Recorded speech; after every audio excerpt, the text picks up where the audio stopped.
मित्रों, आप सभी का देवप्रयागम आईएएस डीपीआईएस में स्वागत है। और डीपीआईएस में आपको यूपी पीसीएस के सीसेट से संबंधित क्लासेस के लिए हम आपके साथ जुड़ रहे हैं, आपके साथ शुरुआत कर रहे हैं और इसको बड़े फास्ट रिवीजन के साथ लेकर के चला जाएगा। आप यूपी पीसीएस के लिए अगर आप तैयारी कर रहे हैं, यूपी पीसीएस का एग्जाम आपको देना है, तो आपको सीसेट पर अपनी एक कमांड बनाना होगा।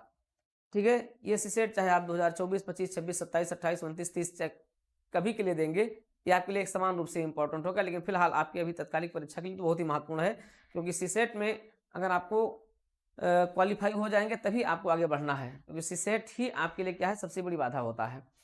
और आप जानते हैं कि क्वालिफाई होने से से ज़्यादा संख्या किसकी है, डिसक्वालीफाई होने वालों की सीसेट में। जीएस के पेपर आपके अच्छे होते हैं, फिर भी सीसेट आपका खराब हो जाता है और पता चलता है कि आप डिसक्वालीफाई हो गए, आपकी कॉपी ही नहीं चेक हुई। तो फिर क्या मतलब है आपकी तैयारी करने से। इसलिए आप इस पोर्शन को अपना आप स्ट्रांग कीजिए, और इसके लिए आप डीपीआईएस यूट्यूब चैनल के साथ ही साथ देवप्रयागम आईएएस ऐप के साथ जुड़ करके आप इस पूरी क्लास को आप रेगुलर वे में अच्छे से कर सकते हैं, कवर कर सकते हैं। और हम पिछले इस क्लास में तो हम आपके कंटेंट पर भी चर्चा करेंगे, साथ ही साथ हम आपके पिछले साल के जो प्रश्न हैं जो लगातार पूछे गए हैं, उन सभी सारे प्रश्नों पर हम एक साथ चर्चा करेंगे, टॉपिक वाइज चर्चा कर देंगे। तो आपका ये अपने आप में क्या हो जाएगा, एक तरीके से कॉन्फिडेंशियल हो जाएगा, और आप इस पर एक अच्छा से स्ट्रांग तरीके से आप अपने आप को दावा कर सकते हैं कि हाँ, सीसेट के ये क्वेश्चन हमसे गलत नहीं होंगे। तो निश्चित रूप से आप देखोगे आपके प्रश्न 100% तो नहीं कह सकते, लेकिन 90% से लेकर के और 99% के बीच आपके क्वेश्चन यहाँ से सरल जो है सरल भी होते जाएंगे और आपके हल भी होते जाएंगे। ये सीसेट का जो टॉपिक है, ये आपके लोक प्रशासन, और आपके साइकोलॉजी, इन सभी का एक मिश्रित रूप है। साइकोलॉजी का भी इसमें बहुत बड़ा पोर्शन है। ठीक है, एप्टीट्यूड आपका पूरा जो है साइकोलॉजी से जुड़ा हुआ है, साथ ही साथ आपके इससे जुड़ा। तो इन तीनों चारों टॉपिक से जुड़ा होने कारण, चूंकि पब्लिक एडमिनिस्ट्रेशन में इसका एक बहुत बड़ा रोल है, एक पूरा टॉपिक है। साथ ही साथ आपके बीटेक एमटेक में भी आप देखते हैं इसका एक बहुत बड़ा रोल है। तो ये सारी चीजें आपके यहाँ से हैं। सबसे पहले हम लोग जानेंगे संप्रेषण कौशल आखिर है क्या। इतने टॉपिक में इसको हम खत्म करेंगे। सबसे पहले होगा आपका संप्रेषण का अर्थ परिभाषा और अर्थ परिभाषा। संप्रेषण क्या होता है, संप्रेषण के बारे में विद्वानों ने क्या क्या कहा, क्योंकि एक बार प्रश्न पूछा गया है कि किस निम्नलिखित में से किसने संप्रेषण को बैरोमीटर की संज्ञा दी है। संप्रेषण बैरोमीटर कहा है, किसने कहा है, यह प्रश्न पूछा गया है। ठीक है, इसको कहा जाता है अंगूर लताएं। किस प्रकार के संप्रेषण को अंगूर लताएं कहा जाता है, ग्रे पॉइंट कहा जाता है। ग्रे पॉइंट निम्नलिखित में से क्या है, तो इस पर भी प्रश्न आपके यूपी पीसीएस के सीसेट में पूछा, ग्रे पॉइंट क्या है, ग्रे पॉइंट इसको क्यों कहते हैं, क्यों इसे हम संप्रेषण को, किस प्रकार के संप्रेषण को हम ग्रे पॉइंट कहते हैं, अंगूर लताएं कहते हैं, उसकी विशेषताएं क्या होती हैं, ग्रे पॉइंट की विशेषता क्या क्या होती, कहाँ कहाँ से। ठीक है, तो इस तरीके से कई तरीके से प्रश्न आपके यहाँ से जुड़े हो सकते हैं। ठीक है, तो अर्थ और परिभाषा से यहाँ से हम लोग देखेंगे, अर्थ और परिभाषा से ये कई तरीके से जुड़े हुए प्रश्न यहाँ से हो सकते हैं। फिर विशेषताएं देखेंगे।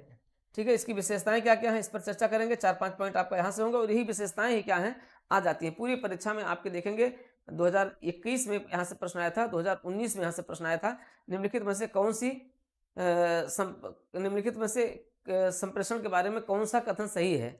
इस तरीके से उसकी विशेषताएं दे दी गई थी, 3-4 विशेषताएं दी गई थी, और उसमें सही और गलत दोनों पूछ लिया गया था। तो यहाँ से भी आप पॉइंट देख लेंगे, ये भी आपके लिए इंपॉर्टेंट हो जाएगा। अर्थ, परिभाषा और विशेषताएं हो जाएगा। उसके बाद फिर संप्रेषण के तत्व बहुत महत्वपूर्ण है। संप्रेषण के तत्व हर साल आप देखोगे, जब से सीसेट यूपी पीसीएस में शुरू हुआ है, आप उठाइए, और हर साल यहाँ से प्रश्न आया है, और कभी कभी तो यहाँ से 2 से 3 प्रश्न, 3-4 प्रश्न भी केवल यही से आ गए हैं।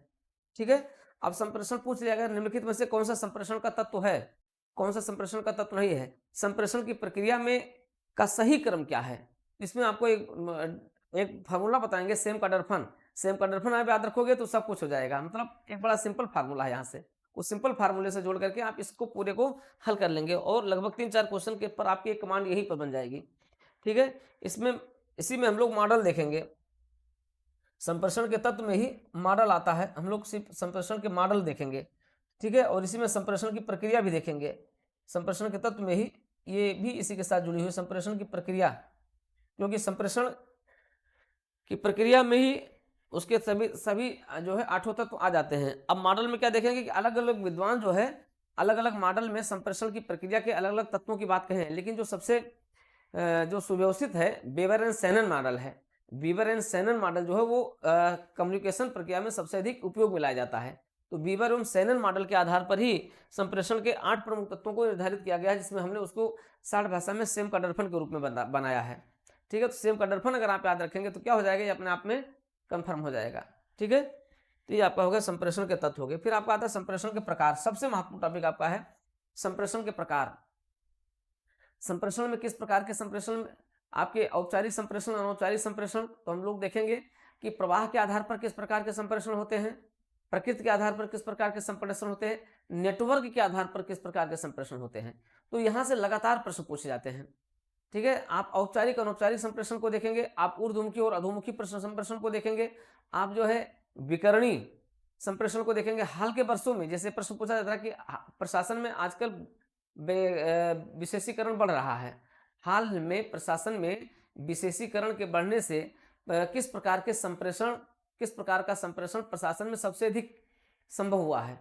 ठीक है, तो उसको देखेंगे। संगठनात्मक गैर संगठनात्मक संप्रेषण क्या होता है उसको देखेंगे। ठीक है, तो संप्रेषण यानी संचार यानी कम्युनिकेशन के प्रकार यहाँ पर आप कई प्रकार के देखेंगे। अनौपचारिक संप्रेषण भी 4 प्रकार का होता है, उसको देखेंगे। औपचारिक संप्रेषण भी 5 प्रकार का होता है, उसको देखेंगे।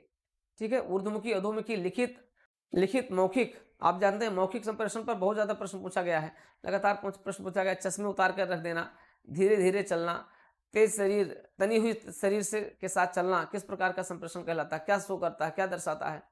ठीक है, चश्मा उतार करके रख देना, डांटना, नाक भौं सिकोड़ लेना, इस तरीके। ये कहाँ से प्रश्न, आखिर ये टॉपिक आता कहाँ से है, कहाँ से आप इसको पढ़ेंगे। आपके पास ये भी तो समस्या होती है कि आप इसको पढ़ेंगे कहाँ से, क्योंकि कोई ऐसी अथराइज्ड बुक तो है ही नहीं जहाँ ये सारी चीज़ें एक साथ दी गई हों। फिलहाल हम आपके साथ इन सारी चीज़ों को लेकर के चलेंगे और बड़े ही व्यवस्थित तरीके से इसको आपको 4-5 क्लास में सब कुछ आपका कंप्लीट होता चला जाएगा। तो इस सभी के लिए आप हमारे DPIS यूट्यूब चैनल के साथ जुड़े, साथ ही साथ देवप्रयागम IAS ऐप के साथ जुड़े। ऐसा करके आप क्या कर सकते हैं, इसको सुव्यवस्थित तरीके से अपने सीसेट की समस्या को आप दूर कर सकते हैं। तो यदि सीसेट की समस्या का समाधान करना है, आपको DPIS के साथ जुड़ना है। DPIS के साथ जुड़ करके और आप पूरी सीसेट की समस्या को आप चुटकियों में कर सकते हैं, आप इसका बेहतरीन समाधान कर सकते हैं, आप इसको बेहतरीन तरीके से सॉल्व कर सकते हैं। इन सभी के लिए आप बने रहिए हमारे साथ। और तो प्रकार देखेंगे, अलग अलग प्रकार है इसके। बाधाएं, संप्रेषण में बाधाएं बहुत महत्वपूर्ण है। आप चाहे जितना संप्रेषण कीजिए और संप्रेषण में कब बाधा पैदा हो जाएगी, संप्रेषण में बाधाएं कब आ जाएंगी ना, आपको नहीं पता होता है। जैसे आप फोन कर रहे होते हैं, अब फोन आपने किसी को मिलाया, घंटी जाने लगी। अब घंटी जाने लगी तो बीच में क्या हो गया, ब्रेकअप हो गया, कट गया या कटा नहीं, जिसको आप कॉल ड्रॉप्स कहते हैं। Call drops, that is also the problems of communications. तो कॉल ड्रॉप हो गई, तो कॉल ड्रॉप में क्या होता है, अब संप्रेषण में बाधाएं पैदा हो गई। कहाँ से बाधा हो, किस स्तर पर हुई, रिसीवर के स्तर पर हुई, सेंडर के स्तर पर हुई, मैसेज के स्तर पर हो गई, या फिर आपके कोडिंग डिकोडिंग के स्तर पर हुई, किस स्तर पर हुई। इस जो पूरी प्रक्रिया है, प्रोसेस है जो कम्युनिकेशन का, तो उस पूरे प्रोसेस में किस स्तर पर कॉल ड्रॉपिंग हो जाता है। क्योंकि आपकी घंटी जा रही है, इसका मतलब ये है कि सेंडर से रिसीवर जुड़ रहा है। घंटी जाने का मतलब क्या हुआ कि बीच में जो अन्य जो 5 प्रोसेस होते हैं वो चल रहा होता है। ठीक है, अब उस प्रोसेस, जैसे आपने किसी को फोन मिलाया, घंटी बजने लगी, यानी कि वहाँ के वहाँ तक का जो नेटवर्क क्या था, क्लियर हो गया। अब जैसे आप की कॉल को रिसीव करेंगे, वैसे ही क्या होगा कि सेंडर और रिसीवर दोनों जुड़ जाएंगे। लेकिन इसी बीच क्या होता है, अचानक आपका फोन तुरंत कट गया, कट हो गया। अब कॉल ड्रॉप्स इसको कहते हैं, वो हो गया, तो वहां पर एक समस्या पैदा हो गई। कभी कभी क्या होता है कि आप यहाँ से फोन कर रहे होते हैं या किसी से संप्रेषण कर रहे होते हैं, सामने वाला समझ ही नहीं रहा होता है, तो अर्थ संबंधी समस्याएं पैदा हो जाती हैं, बाधाएं पैदा हो जाती हैं। कभी कभी क्या होता है, शब्द संबंधी बाधाएं पैदा हो जाती हैं। कभी कभी क्या, भाषा संबंधी, that is the very important point, भाषा संबंधी समस्या, लैंग्वेज संबंधी समस्याएं सबसे ज्यादा होती हैं। ठीक है, आप अब लैंग्वेज संबंधी, इसी के लिए एक शब्द प्रयोग किया, गोबल्डीगुक। गोबल्डीगुक क्या है, इस पर प्रश्न पूछा गया, व्हाट इज द गोबल्डीगुक। अब गोबल्डीगुक क्या है, इस पर प्रश्न पूछ लिया गया है। तो अब ये भाषा संबंधी बाधाओं के रूप में हो गया। कहाँ कहाँ पर होती, कहाँ कहाँ पर कितनी समस्याएं हो सकती हैं, मे बी, तो उस पर हम लोग चर्चा करेंगे। गोबल्डीगुक क्या है, कितना % होता है। आज के संगठनों में, आज जो आपका एडमिनिस्ट्रेटिव ऑर्गेनाइजेशंस हैं, जो आप स्पेसिफिक ऑर्गेनाइजेशंस हो रहे हैं, आज के जो संगठन है वो तेजी से विशेषीकरण की ओर बढ़ रहे हैं। ऑटोनेशन का प्रयोग बढ़ता जा रहा है, स्वचालन का प्रयोग बढ़ता जा रहा है, जो आपकी कम्युनिकेशन टेक्नोलॉजी है वो लगातार बढ़ रही है, सूचना संचार प्रौद्योगिकी बढ़ रही है। प्रबंधन की नई नई तकनीकें आ रही हैं। सारी तकनीकों के अडॉप्ट होने से प्रशासन में क्या हुआ है, विशेषीकरण बढ़ा है। अब प्रशासन में जो विशेषीकरण बढ़ रहा है, इससे प्रशासन को क्या लाभ हो, इसमें बाधाएं कहाँ कहाँ पैदा हो रही हैं? क्योंकि आप देख रहे हैं अभी कई ऐसी समस्याएं आ रही हैं जो कम्युनिकेशन गैपिंग के कारण हो रही है। कम्युनिकेशन गैपिंग को हम कैसे दूर करें, प्रशासन में रहते हुए हम कम्युनिकेशन गैपिंग को कैसे दूर करें, ये बहुत बड़ी बाधा है आपके क्या इसमें एट प्रेजेंट कम्युनिकेशन प्रक्रिया के लिए। तो हम लोग इसको देखेंगे। बाधाएं, भाषा संबंधी बाधाएं बहुत महत्वपूर्ण है। एक आता है stereotyping that is also problems of communications. तो स्टीरियोटाइपिंग क्या है, आप देखते हैं कि द्व्यर्थीपन हो जाता है। द्व्यर्थीपन में क्या होता है कि आप कुछ और बोल रहे हैं, सामने वाला कुछ और समझ रहा है। अर्थ एक ही जब कोई वाक्य होता है, कोई विचार होता है, कोई संदेश होता है, उस संदेश के कई अर्थ निकाले जाते हैं। ठीक है, आप देखते हैं 2 अर्थ, 3 अर्थ, 4 अर्थ, अलग अलग तरीके से लोग क्या होते हैं, उसको अलग अलग तरीके से उसका अर्थ निकालते हैं। तो उसका द्व्यर्थीपन ये क्या है, क्यों पैदा होता है, इसका समाधान कैसे किया जाए? क्योंकि बड़ी समस्याएं क्या पैदा हो जाती हैं, ये एक मेजर प्रॉब्लम का रूप ले लेती हैं। इनको कैसे दूर किया जाए? ठीक है, तो बाधाएं होंगी, बाधाएं, और फिर इसको दूर करने के उपाय भी हम देखेंगे। बाधाएं और उनको कैसे दूर किया जाए।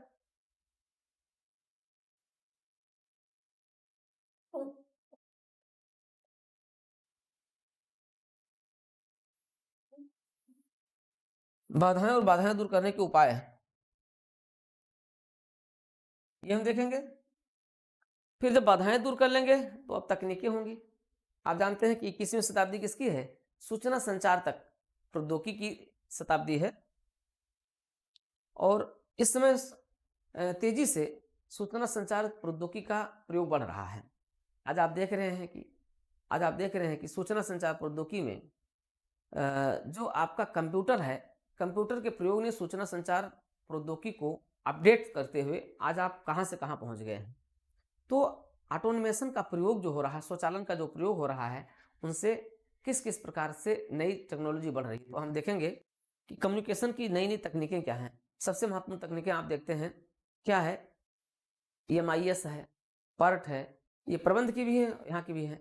और एक तेजी से क्या आया है, अगर आप इसमें देखोगे तेजी से आया है, CPM हुआ है, TQM है, EMIS मैनेजमेंट इंफॉर्मेशन सिस्टम, बहुत महत्वपूर्ण तकनीक आई है, MIS आई है। तकनीक में अगर आप देखेंगे तो MIS क्या है, प्रश्न पूछा गया है। MIS पर प्रश्न पूछा गया है, आपके UPPCS के CSET में प्रश्न पूछा गया है, MIS का पूरा नाम क्या है, ये पूछा गया। तो मैनेजमेंट इंफॉर्मेशन सिस्टम के बारे में पूछा गया है। MIS क्या है, MIS में किन किन तकनीकों को हम कैसे कैसे उसका प्रयोग करेंगे और कहाँ कहाँ कैसे हम लेकर के आएंगे। ठीक है, तो MIS को देखेंगे, साथ ही साथ हम कंप्यूटर स्वचालन को प्रयोग को देखेंगे, ऑटोमेशन को देखेंगे। ठीक है, और भी आपकी PERT को देखेंगे, PERT CPM को देखेंगे, इन सभी को, क्योंकि ये सारी तकनीकें जितने भी आप मैनेजमेंट की तकनीकें हैं that is depend on computer. और जो कंप्यूटर से जैसे जुड़ा जाएगा वैसे क्षेत्र कहाँ से हो जाएगा, आपका हो जाएगा संप्रेषण से हो जाएगा। अब इन तकनीकों को लेकर के आज आप क्या कर सकते हैं, एक बेहतरीन कम्युनिकेशन स्किल आप डेवलप कर सकते हैं। कंप्यूटर से कैसे आप सूचनाओं का संग्रहण कैसे करेंगे, सूचनाओं का संग्रहण जब करेंगे तो उनको कैसे आप उनका संग्रहण करने के बाद फिर कैसे आप उनका एनालिसिस करेंगे, फिर कैसे आप सूचनाओं को स्टोरिंग कैसे करेंगे, फिर आप उनको कैसे आप कम्युनिकेट करेंगे, कैसे सूचनाओं को आप संप्रेषित करेंगे उनको। तो ये सारी चीज़ें आपके इसी के तहत देखा जाएगा। स्टोरिंग कैसे किया जाए, उसको एनालिसिस कैसे किया जाए, फिर उसको हम कैसे उनको प्रेषित कैसे करें, ये सारी चीज़ें आपके यहाँ से जुड़ी हुई हैं। तो मित्रों ये बहुत महत्वपूर्ण है, और समझ लीजिए कि आपके लिए यहाँ पर क्या है, एक तरीके से ये रामबाण है। ठीक है, तो ये क्लास कंटिन्यू हो रही है, इसलिए आप इस क्लास के साथ जुड़िए। ये क्लास आपको इसी रूप में कंटिन्यू होगी। साथ ही साथ अब इतना हमने आपको बता दिया, अब हम क्या करेंगे, अब हम इसके साथ क्या करेंगे, अब देखेंगे जो MCQ जो क्वेश्चन पूछे गए हैं, MCQ देखेंगे, और पिछले 10 सालों के जो प्रश्न हैं उन सारे प्रश्नों को हम लोग क्या करेंगे, यहाँ पर एनालाइज करेंगे। आपके इसी से जुड़े हुए कम्युनिकेशन संप्रेषण कौशल से जुड़े हुए प्रश्नों को हम लोग यहाँ पर क्या करेंगे, एनालाइज करेंगे। ठीक है, तो आपके 2023 तक के सारे प्रश्नों को जब एक बार कर लेंगे तो आपको भी पता चल जाएगा कि हाँ लगभग सारे प्रश्न आपके यहाँ से जुड़े हुए हैं, इन्हीं से सारे प्रश्न आपके जो है आ रहे हैं। एक तरीके से क्या हो जाएगा, हाँ, और फिर जब हम सारे प्रश्नों को देख लेंगे आप यहाँ पर आपको पूरा कंटेंट मिल जाएगा। आप इस कंटेंट को ज्वाइन करने के लिए अगर चाहते हैं कि आपके पास रिटर्न भी आ जाए तो आप हमारे यूट्यूब चैनल के साथ DPIS के साथ आप जा करके और हमारे कॉन्टैक्ट नंबर जो हमारा है उसके साथ भी आप जुड़ करके आप इस पूरे स्टडी मटेरियल को प्राप्त कर सकते हैं, ठीक है। और इसके लिए आप हमारे ऐप को डाउनलोड कर लीजिए, तो वहाँ से भी आपको सारे कंटेंट आपको मिल जाएंगे, ठीक है। इससे क्या हो जाएगा, आप फुलफिल हो जाएंगे और अच्छा नहीं बहुत अच्छा आप कर सकते हैं। सीसेट की समस्या आपके लिए नहीं रहेगी। अगर आप इन्हीं 3 टॉपिक को तैयार कर लेते हैं तो आपके पास 20 से 25 प्रश्न हो जाएंगे, शेष 20 से 25 प्रश्न आपको दूसरे टॉपिक से भी मिल जाएंगे। तो इन सभी टॉपिक के लिए हम आपके साथ जुड़ करके और आप हमारे साथ जुड़ करके अच्छा से अच्छा परफॉर्मेंस कर सकते हैं। फिलहाल आप इन चीज़ों को आप तैयार कर लीजिए, एक एक करके हम लोग इनको लेकर के चलते हैं। सारी क्लासेज में हम इनको एक तरीके से डिस्क्राइब करते रहेंगे और आपको यहाँ तक मेंटेन करते रहेंगे, तो आप इन सारी चीज़ों को अच्छा से अच्छा आप अपनी परफॉर्मेंस यहाँ पर दिखा सकते हैं मित्रों। तो इस क्लास को हम लोग कंटिन्यू अगर करें, सबसे पहले आते हैं संप्रेषण।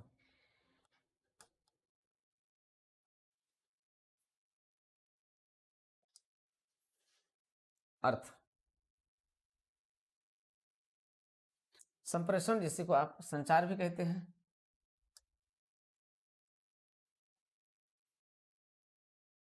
संचार कहते हैं। अर्थ और परिभाषा,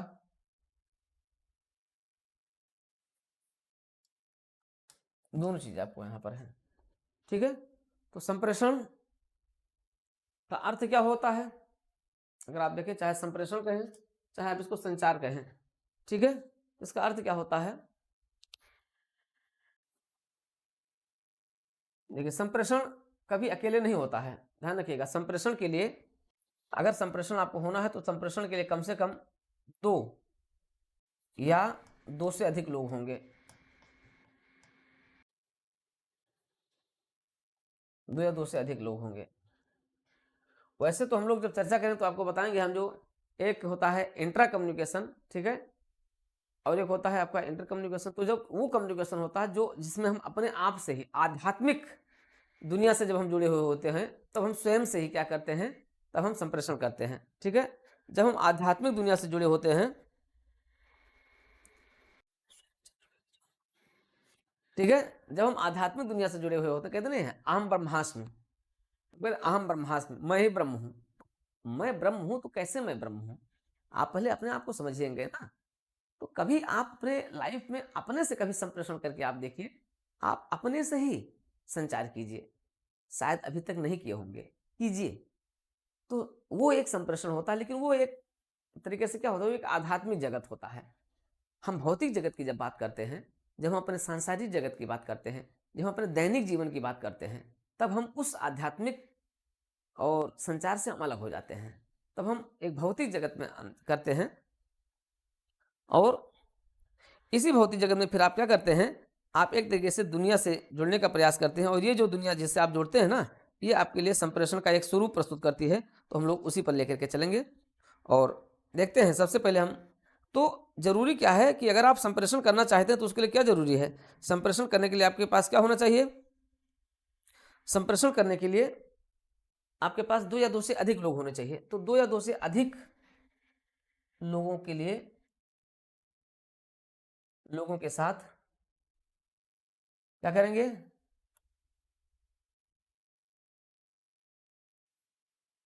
सूचना,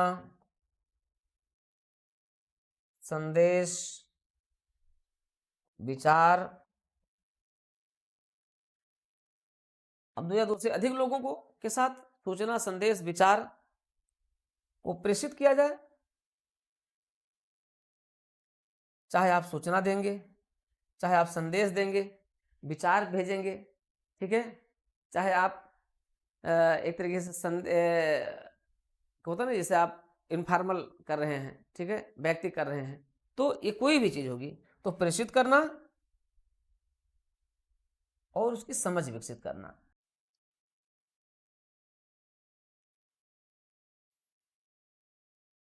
समझ आना। अब आप समझिए कि ये that is the very important, ये बहुत इंपॉर्टेंट है। अगर आपका कम्युनिकेशन पूरा होना है, अगर आपका संचार पूरा होना है, तो उस संचार के लिए ज़रूरी सबसे चीज़ क्या है? वो आपका है क्या है? Understanding. Understanding is the basic की ऑफ कम्युनिकेशन। ये क्या है? आपका मूल आधार है।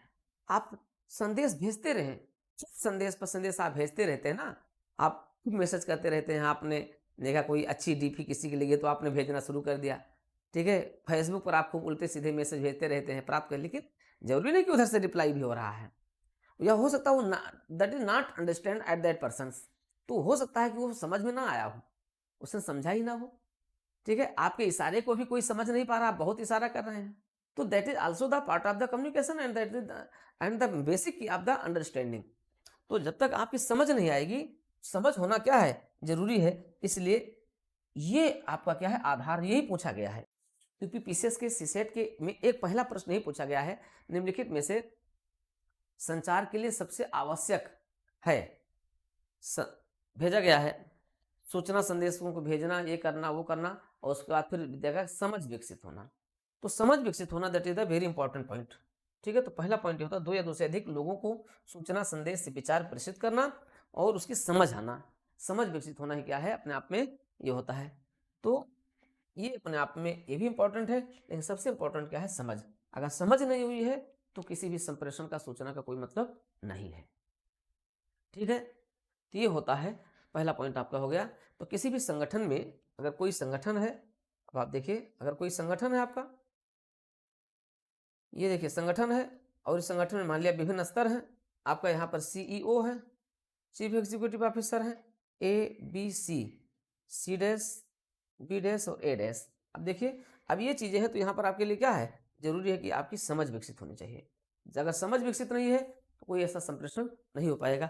हर स्तर के बीच जो कम्युनिकेशन हो रहा है, इस कम्युनिकेशन पर आपकी समझ विकसित होनी चाहिए, आपकी समझ विकसित होनी चाहिए, ठीक है? वन वे कम्युनिकेशन हो रहा है, टू वे कम्युनिकेशन हो रहा है, मल्टी वे कम्युनिकेशन हो रहा है, ठीक है? One way, two way, multi way, ठीक है? या आपका जो है इंट्रा ऑर्गेनाइजेशन हो रहा है, that is also the types of communication, इसको हम लोग आगे पढ़ेंगे। तो ये किसी भी प्रकार के अगर संप्रेषण हो रहे हैं, तो इनके लिए जरूरी क्या है? इन सभी के बीच क्या होना चाहिए? एक अंडरस्टैंडिंग होनी चाहिए। अगर अंडरस्टैंडिंग नहीं है, that is not fulfil of communication process, ठीक है? तो कम्युनिकेशन प्रोसेस आपको वहां पर फुलफिल नहीं हुआ है। इसलिए अगर आप चाहते हैं संप्रेषण करना, उसके लिए आपके लिए समझ विकसित होनी चाहिए। तो मित्रों, हम लोग यहीं से लेकर के चलेंगे, यहीं से एक एक करके आपको समझाते चलेंगे और बताते चलेंगे। समझ लीजिए, आपका फुल कॉन्फिडेंस के साथ आपका जो है इस टॉपिक पर क्या हो जाएगा? कमांड हो जाएगा। और इस कमांड के लिए आपको डीपीआईएस यूट्यूब चैनल के साथ जुड़े रहना है, साथ ही साथ देवप्रयागम आईएएस के साथ जुड़े रहना है। और इसके लिए आप देवप्रयागम आईएएस ऐप डाउनलोड कर लीजिए, डीपीआईएस यूट्यूब चैनल को आप अभी और तुरंत सब्सक्राइब कर लीजिए, जिससे कि आप हमारे इस लाभ से, इस प्रयोजन से आप लाभान्वित होते रहें। ठीक, तो आज की क्लास यहीं तक, फिर हम लोग लेकर के चलेंगे। विद्वानों की अलग अलग परिभाषाएं आपको बताते रहेंगे, और इन्हीं परिभाषाओं के साथ आपको हम कम्युनिकेट कर रहेंगे, जोड़े रहेंगे और बने रहेंगे। That is the cementing force of organisation. क्या है? जिस प्रकार से पूरे शरीर में सर्कुलेशन होता रहता है, ब्लड सर्कुलेशन आपका बंद हो जाएगा, उसी प्रकार से संचार क्या है? शरीर की रक्त धारा है। आएंगे बताएंगे किस विद्वान ने कहा है कि शरीर की रक्त धारा, ठीक है, जैसे एक शरीर में रक्त धारा का होना जरूरी है, वैसे किसी भी संगठन में, ये पूरे ऑर्गेनाइजेशन में, इस पूरे ऑर्गेनाइजेशन में कम्युनिकेशन होना जरूरी है। तो कम्युनिकेशन क्या है? एक ब्लड स्ट्रीम है, एक रक्त धारा है। कैसे जानेंगे आप? ये विद्वानों के विचारों से जानेंगे, अगली क्लास के साथ जानेंगे। आज की क्लास में